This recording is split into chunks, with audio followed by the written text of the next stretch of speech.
Hello friends, welcome to our YouTube channel English practice with one. Friends, आज हम लोग पढ़ने वाले हैं नीड टू और नीड्स टू, क्योंकि मैंने पिछले क्लास में नीड और नीड्स को सिखाया कि वहाँ पे नीड और नीड्स का यूज़ कैसे होगा। उसी से रिलेटेड है, यानी उसमें और इसमें पता चल जाएगा कि कहाँ पे किस में क्या आएगा। कन्फ्यूजन जो कि बहुत सारे स्टूडेंट को वहाँ से हो सकता है, यहाँ की क्योंकि हम अभी पे नीड्स टू और नीड टू को पढ़ेंगे। पहले हम नीड और नीड्स को पढ़ाएं, तो दोनों नीड से ही शुरुआत होता है, तो कन्फ्यूजन होना लाजमी है, क्योंकि मुझे बहुत कन्फ्यूजन होता था। इसलिए हम दोनों टॉपिक को एक साथ पहले उसको, उसके बाद उसके जस्ट बाद इसको नीड टू और नीड्स टू को पढ़ेंगे, ताकि सभी कन्फ्यूजन दूर हो जाए। तो बिना टाइम वेस्ट किए पहले हम टॉपिक को स्टार्ट करते हैं। जैसे जैसे हम आगे बढ़ते चलेंगे वैसे वैसे हम आप लोगों का डाउट को क्लियर करते चलेंगे। तो हम पहले टॉपिक का नाम लिखते हैं, नीड टू या फिर नीड्स टू। ये दोनों नीड्स टू, नीड टू और नीड्स टू। पहले हम पढ़ चुके हैं ओनली नीड और नीड्स, प्रेजेंट में, पास्ट में नीडेड, लेकिन यहाँ पे क्या है नीड टू और नीड्स टू। तो ये प्रेजेंट में नीड टू और नीड्स टू, उसमें था सिर्फ नीड और नीड्स, इसमें नीड टू और नीड्स टू। तो कैसे पहचानेंगे कि कोई सेंटेंस में नीड्स टू आएगा या नीड टू आएगा? तो पहले हम कुछ सेंटेंस बोल देते हैं, तब आगे बढ़ेंगे। जैसे किसी भी व्यक्ति को इंग्लिश में बोलना पड़े कि मुझे कोई कार्य करने की ज़रूरत है, मतलब कोई काम करने की ज़रूरत है, कोई एक्शन करने की ज़रूरत है, तो वहाँ पे नीड टू और नीड्स टू आएंगे। उसमें क्या था, कोई चीज़ की ज़रूरत था, कोई काम नहीं हो रहा था, उसमें नीड और नीड्स के बाद क्या था ऑब्जेक्ट। लेकिन यहाँ पे नीड और नीड्स के बाद क्या आया, टू। यहाँ पे टू आया तो टू के बाद वर्ब भी यानी क्रिया भी आएगा। टू के बाद हमेशा वर्ब का फर्स्ट फॉर्म आता है। तो चलते हैं हम, जैसे जैसे आगे बढ़ेंगे वैसे वैसे डाउट को क्लियर करते चलेंगे। तो पहले हम इसको स्टार्ट किया अभी, नीड टू और नीड्स टू। क्या बोले, जब किसी व्यक्ति को इंग्लिश में बोलना पड़े कि मुझे कोई काम करने की ज़रूरत है, तो वहाँ पे नीड टू और नीड्स टू आएंगे। जैसे मैं कुछ सेंटेंस बोलता हूँ, मुझे पढ़ने की ज़रूरत है, मुझे खाने की ज़रूरत है, मुझे मार्केट जाने की ज़रूरत है। यहाँ पे टू के बाद एक वर्ब भी यानी एक काम भी आएगा। तो हम इधर क्या लिख सकते हैं, ज़रूरत है या आवश्यकता है। कोई काम करने की ज़रूरत है, इसको काम करने की ज़रूरत है, ऐसे लिख सकते हैं। कोई काम करने की आवश्यकता है या ज़रूरत है, आवश्यकता है या फिर ज़रूरत है। ये प्रेजेंट है तो है। जब हम नीडेड टू को पढ़ेंगे तो ज़रूरत था, लेकिन अभी क्या पढ़ रहे हैं, नीड टू और नीड्स टू। कोई काम करने की ज़रूरत है या आवश्यकता है। तो ये रहा नीड टू और नीड्स टू। तो चलिए हम यहाँ पे इस तरह के सेंटेंस में क्या आएगा लास्ट में, ज़रूरत है या आवश्यकता है। क्या चीज़, कोई काम करने का। वहाँ पे नीड में क्या था, सिर्फ कोई चीज़ की ज़रूरत था। जैसे आई नीड वाटर, मुझे पानी की ज़रूरत है। नीड के बाद डायरेक्ट ऑब्जेक्ट आता था, यहाँ पे नीड और नीड्स के बाद टू आया, जो कि यहाँ पे कोई काम करने की ज़रूरत होगा। तो हम चलते हैं यहाँ पे। अब नीड टू और नीड्स टू, कौन सा सब्जेक्ट के साथ नीड टू आएगा और कौन सा सब्जेक्ट के साथ नीड्स आएंगे। जो भी मेरा क्लास पहले से देखते होंगे उसको सारा क्लियर होगा, क्योंकि ये प्लुरल होते हैं, वर्ब वन प्लुरल होते हैं, तो इसके साथ सब्जेक्ट भी प्लुरल होगा, और ये सिंगुलर होते हैं तो इसके साथ सब्जेक्ट भी सिंगुलर होगा। यानी सिंगुलर सब्जेक्ट के साथ सिंगुलर वर्ब आते हैं और प्लुरल सब्जेक्ट के साथ प्लुरल वर्ब। हमेशा वर्ब यानी हमेशा कोई भी वर्ब या हेल्पिंग वर्ब कुछ भी हमेशा सब्जेक्ट अकॉर्डिंग आते हैं। तो हम एक बार यहाँ से फिर से लिख भी देते हैं, I we you he she it they, इसमें आएंगे दे और प्लुरल सब्जेक्ट या प्लुरल नाउन। इसमें एसएल मतलब सिंगुलर सब्जेक्ट या सिंगुलर नाउन, यानी एक नाम, यहाँ एक से अधिक नाम। इसके साथ हमेशा नीड टू आएंगे, जो कि हम पहले बता चुके हैं। जब हम नेगेटिव बनाएंगे तो यहाँ पे डू आएंगे, डू की ज़रूरत पड़ेगी, इसलिए हम यहाँ पे लिख दिए हैं। और इसके साथ ही सी इट और सिंगुलर सब्जेक्ट के साथ हमेशा नीड्स टू आएंगे, NEEDS, नीड्स टू आएंगे, इसमें डज आएंगे जब नेगेटिव स्ट्रक्चर इंट्रोगेटिव और बनाएंगे तब। ये रहा इसका कॉन्सेप्ट, हम पहले भी इसको बता चुके हैं। तो चलिए हम इसको एक बार फिर से रिवाइज करते हैं। अभी क्या पढ़ रहे हैं, नीड टू और नीड्स टू, जो कि ये प्रेजेंट में है। कोई काम करने की ज़रूरत है या कोई काम करने की आवश्यकता है। जैसे मुझे पढ़ने की ज़रूरत है, मुझे पढ़ाने की ज़रूरत है, मुझे अंग्रेजी बोलने की ज़रूरत है। इस तरह के सेंटेंस में नीड टू और नीड्स टू आएंगे, जो कि यहाँ पे दो है तो कौन सा सब्जेक्ट के साथ कहाँ पे नीड टू आएंगे, कहाँ पे नीड्स टू आएंगे, वही पे यहाँ पे हम लिखे हैं। आई वी यू दे और प्लुरल सब्जेक्ट यानी एक से अधिक नाम के साथ नीड टू और डू आएंगे नेगेटिव में। और ही सी इट और सिंगुलर नाम कोई एक नाउन के साथ नीड्स टू आएंगे और नेगेटिव में डज आएंगे। जिसको इस वक्त को हम ऐसे आई के साथ नीड टू बोलेंगे, वी के साथ नीड टू, यू के साथ नीड टू, दे के साथ नीड टू। यहाँ पे दो नाम हम मान लेते हैं Ram and Shyam need to. यहाँ पे ही के साथ नीड्स टू, सी के साथ नीड्स टू, इट के साथ नीड्स टू। यहाँ पे एक नाम मान लेते हैं हम राम नीड्स टू, जो कि अब सभी को क्लियर हो गया होगा। तो हम अब बोर्ड को क्लीन करते हैं, उसके बाद स्ट्रक्चर लिखेंगे हम। तो आप लोग इसको नोट कर लीजिएगा, हम बोर्ड को क्लीन करते हैं और आगे बढ़ते हैं। हेलो फ्रेंड्स, मैंने बोर्ड को क्लीन कर दिया है। चलिए अब स्ट्रक्चर लिखते हैं और भी अच्छे से समझेंगे एक एग्जांपल के माध्यम से। पहले स्ट्रक्चर लिखते हैं उससे पहले, क्योंकि मैं जो समझाना था वो समझा दिया। अब स्ट्रक्चर के बिना तो कोई सेंटेंस नहीं बनता है। पहले स्ट्रक्चर जानना चाहिए, उसके बाद हमें सेंटेंस को बनाने में आसानी होगा, क्योंकि कोई भी सेंटेंस बिना स्ट्रक्चर का सही नहीं बोल पाएंगे और नहीं बना पाएंगे। इसलिए हम पहले स्ट्रक्चर लिखते हैं। सब्जेक्ट इधर लिखते हैं थोड़ा, सब्जेक्ट प्लस नीड या नीड्स कर देते हैं, उसके बाद प्लस में टू लिख देंगे। नीड या needs plus to plus verb one plus object. पहले हम पूरा स्ट्रक्चर लिख देते हैं, उसके बाद एक बार हम फिर अच्छे से समझेंगे। सब्जेक्ट नीड या needs plus to plus verb one plus object. Negative में सब्जेक्ट के बाद सिर्फ नेगेटिव में डू और डज आएंगे यहाँ पे, जो कि हम पहले भी बता चुके हैं। सब्जेक्ट डू या does plus not plus need plus to plus verb one plus object. Interrogative structure do और डज को पहले लिखेंगे, डू या does plus subject plus need plus to plus verb one plus object. Interrogative negative structure do और does plus subject plus not plus need plus to plus verb one plus object. 1 second marker plus object.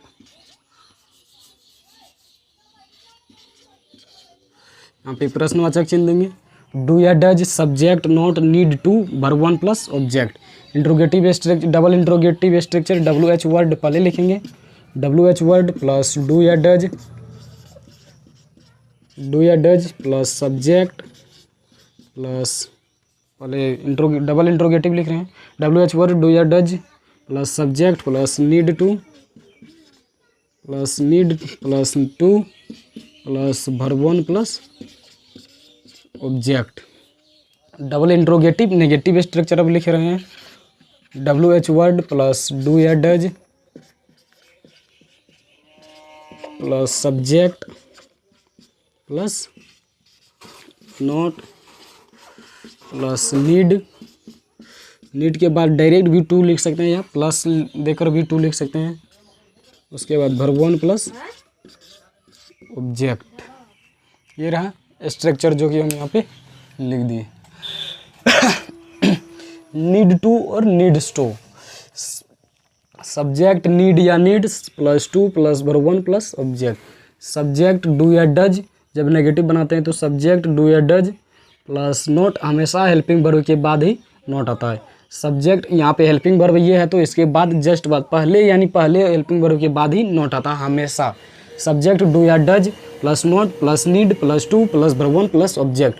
जब यहाँ पे हम do और does कर चुके हैं, subject की वर्डिंग यहाँ पे वर्ब लगा चुके हैं, तो यहाँ पे हमेशा नीड ही आएंगे। जब डू या डज डिड कुछ भी आ जाता है स्ट्रक्चर में तो हमेशा वर्ब यहाँ पे नीड ही आएंगे, यानी वर्ब वन ही आएंगे, प्लुरल वर्ब ही आएंगे, क्योंकि यहाँ पे हम सब्जेक्ट की वर्डिंग कर देते हैं। तो चलिए हम एक बार फिर से इसको स्ट्रक्चर को पूरा बोलते हैं। सब्जेक्ट नीड या needs plus to plus verb one plus object. Subject do या does not need to verb one object. Do या does subject need to verb one object.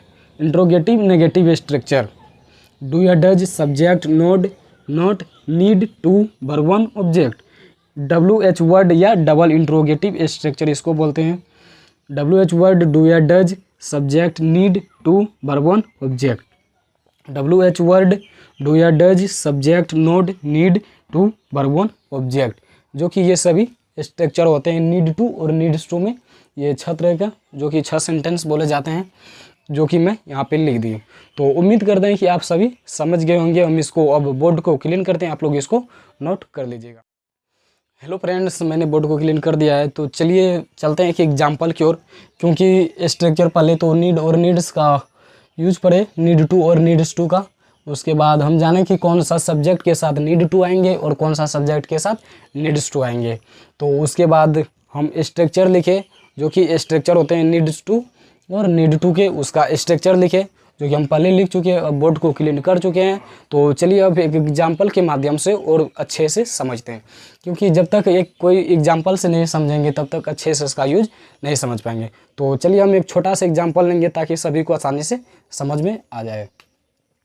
तो हम एक एग्जाम्पल लेते हैं बहुत ही छोटा।